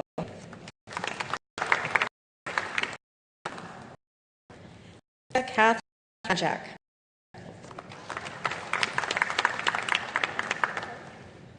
Judith May Staranjak.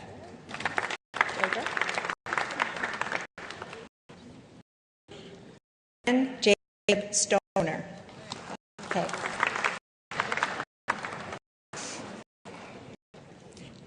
Shirley Swirlick.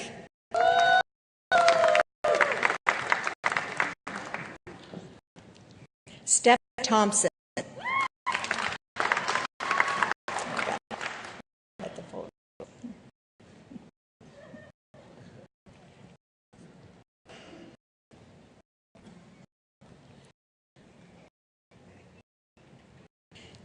Lynn Carr.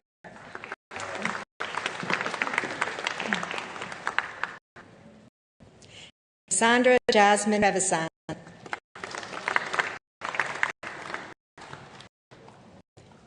Scott Joseph Viant.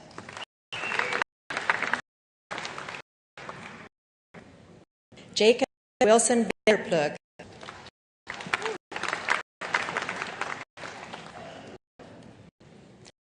Pavlina Vecchione.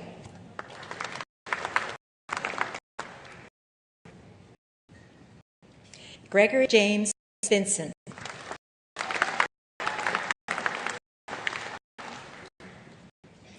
Heather Ouding.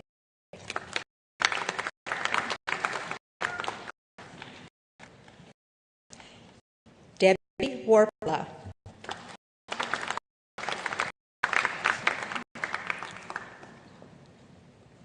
Haley Wells.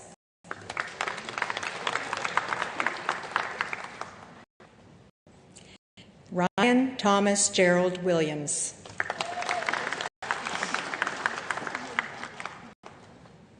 Liana Nicole Wilson.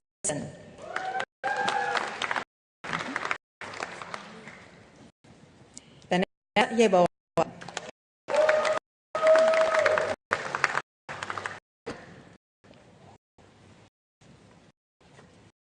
Now, Mr. Chancellor, for the Honours Bachelor Social Work degree, Leslie Bishop.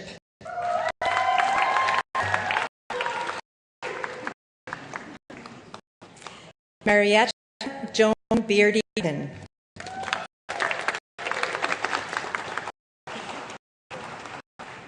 Kelly Block.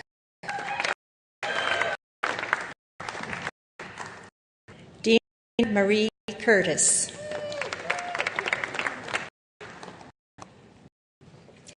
Jenna DeRose. Okay.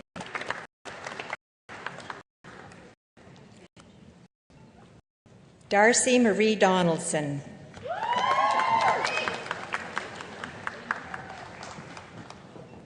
Megan Hag.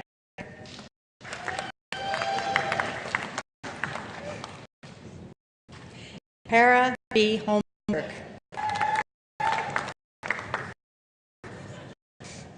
Clementia Joan Farai Kelly.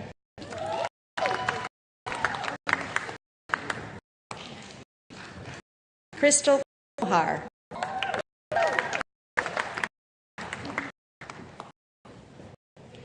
Barbara Elizabeth Nisha.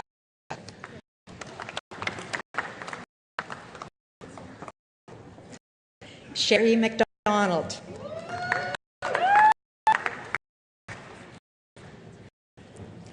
Stephanie Ann Mackey.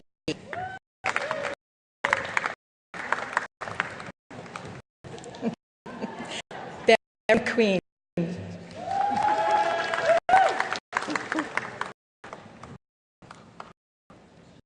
Rosemary McKay.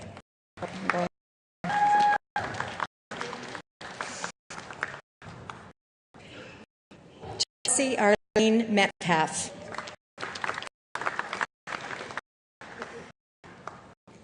Christine Ann Olson.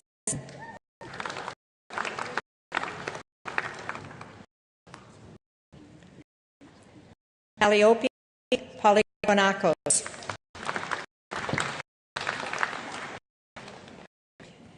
Lindsay Bolter.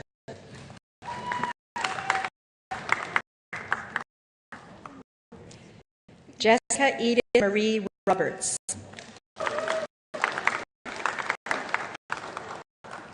Amy Ruben Start.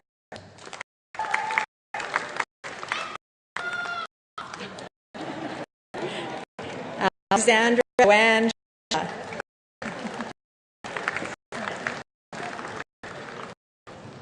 Elisa Tomasi.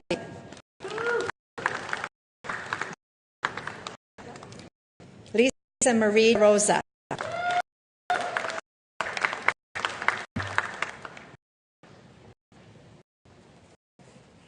And now, Chancellor, we have graduates from the Honours Bachelor of Arts.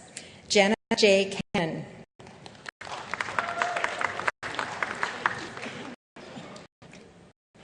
Maria Georgina Dobson. Teresa Marina.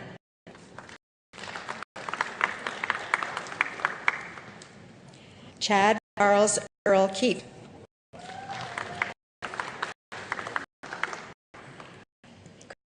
Steve Cust.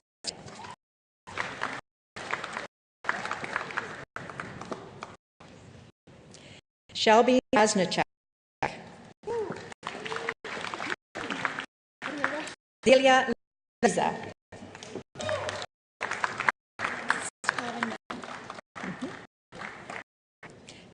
Man.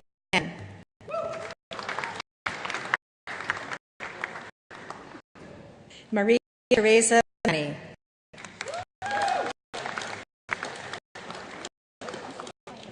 Charlie Ann Maunula.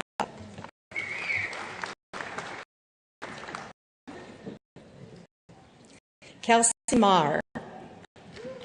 There you go. Patrick Ryan Mielma.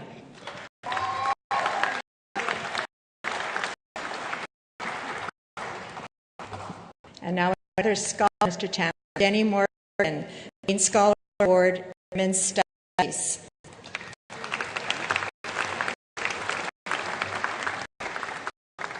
Nicole Laurier.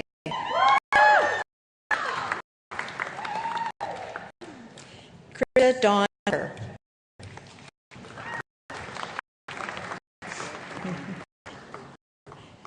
Gordon Moses Williams.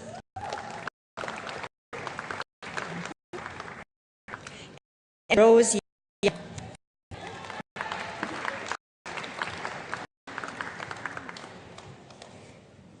And for the Bachelor of Arts 4-year, Sarah Katan.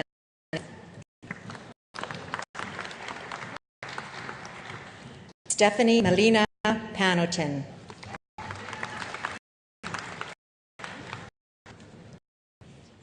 And for your Bachelor of Arts, Josh Shah.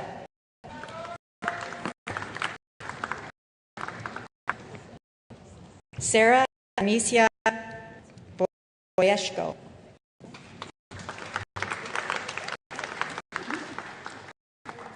Carly Cox.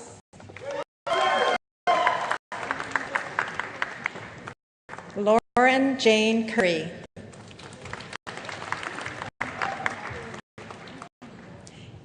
Bailey Ann Howard.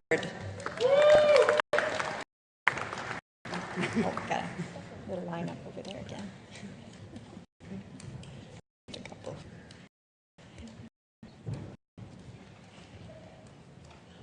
We'll have the chance to sit for a minute while we go through the back up there. Rachel Ann Keach.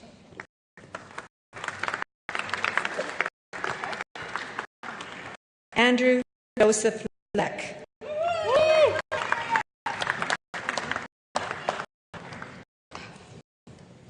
Ashley Olson.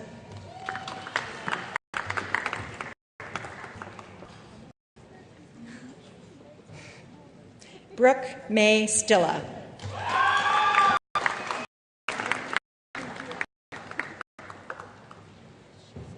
Lily Noel Bohm.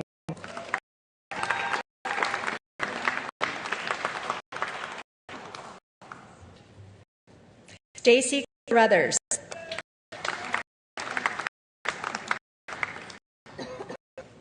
Emilia Moshfeghi.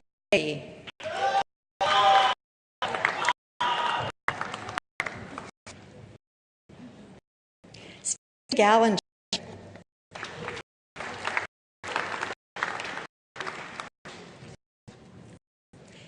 Mary Vincent James Tieflin.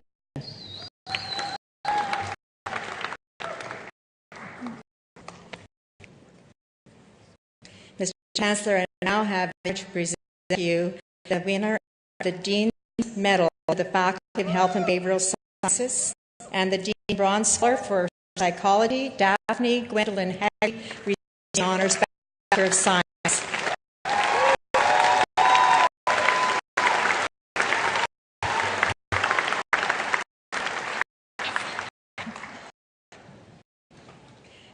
Victoria Christy Rose Yedema.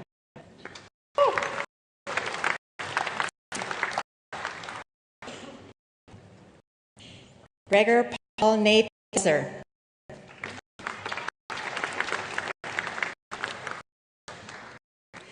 Lisa Lynn Roos.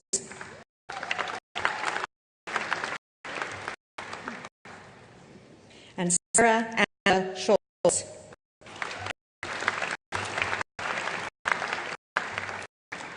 Concludes the presentation. Graduates from the Faculty of Health and Behavioral Science.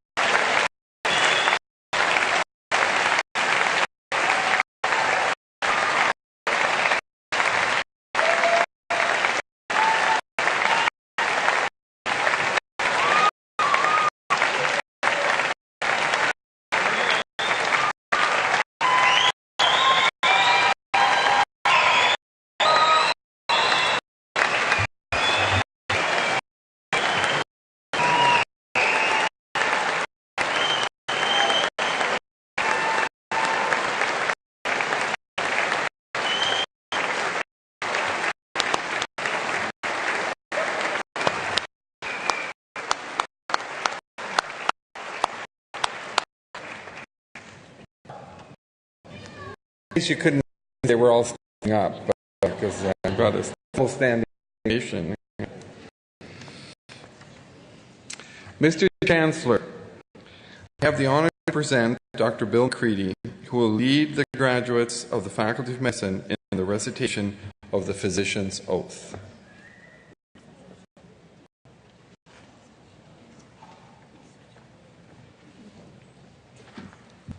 I please have the graduates of the Nolan Chair School of Medicine stand.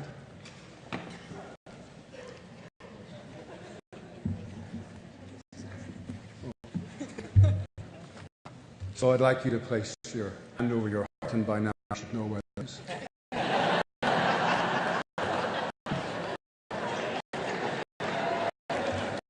And repeat after me. At the time of being admitted as a member of the medical profession, I solemnly pledge myself to consecrate my life to the service of humanity.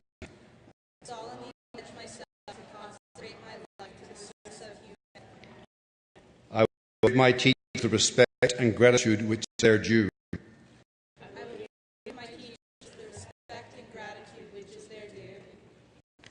I will practice profession with conscience and dignity. I will practice my profession with conscience and dignity. The health of my patient will be first consideration. The health of my patient will be my first consideration. I will respect secrets which are confided in me. I will maintain by all the means in my power the honour and the noble functions of the medical profession. I will maintain by all the means in my power the honour and the noble traditions of the medical profession. My colleagues will be my sisters and brothers. My colleagues will be my sisters and brothers. I will respect and value the lives of all persons. I will respect and value the lives of all persons. I will not discriminate against any person in my medical decisions. I will not discriminate against any person in my medical decisions. I will maintain the utmost respect for human life, even under threat. I will not use medical knowledge contrary to the laws of humanity. I will maintain the utmost respect for human life, even under threat. I will not use my medical knowledge contrary to the laws of humanity. I make these promises solemnly, freely, and upon my honour. I make these promises solemnly, freely, and upon my honour. Thank you.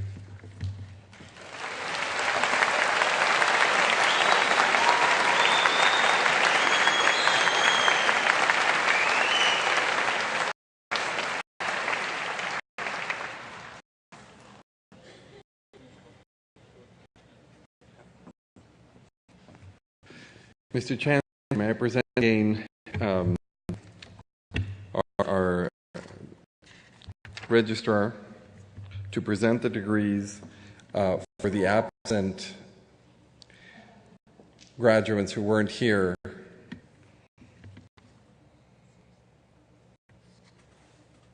So Ms. Brenda Winter will receive the degrees and diplomas on behalf of all absent students who have graduated today. She gets them all. So.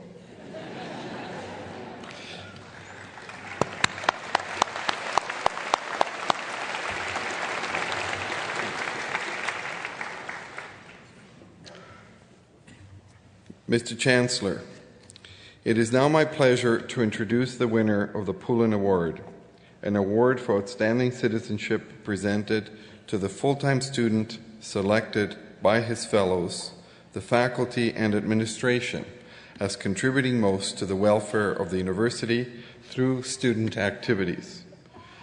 The winner of this award this year is Uko Okenwa Abara. I will ask the Provost and Vice President Academic to come and present the award.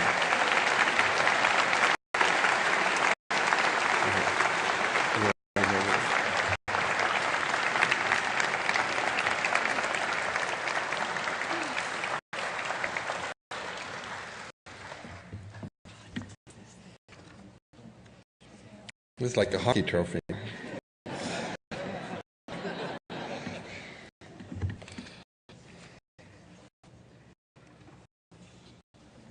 Congratulations.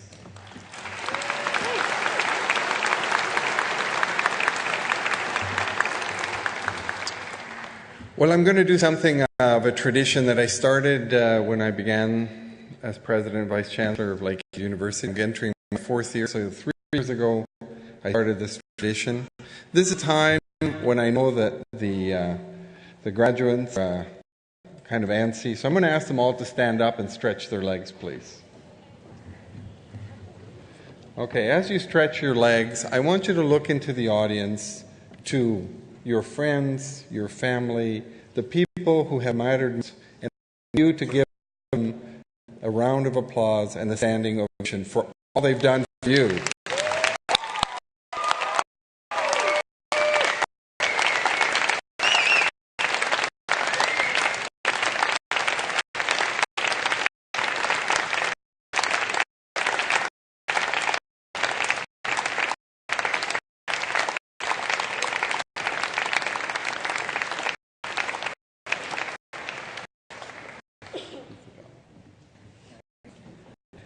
So parents, spouses, friends, family, cousins, neighbors, all of you who have helped these students through this long journey. I'm sure you're glad it's over, but we thank you for your support and your help. Mr. Chancellor, that concludes the ceremonies and activities today. I hereby declare this convocation closed. Thank you.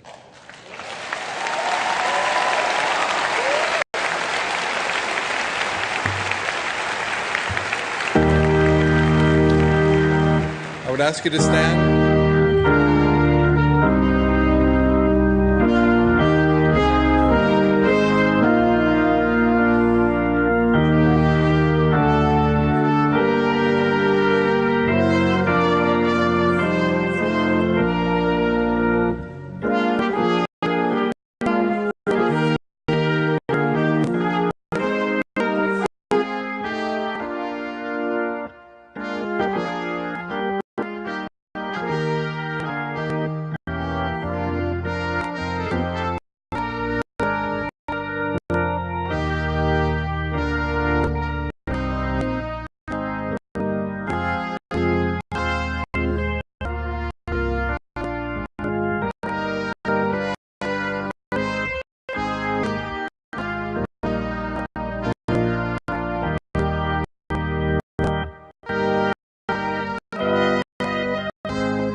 Should I say? All right.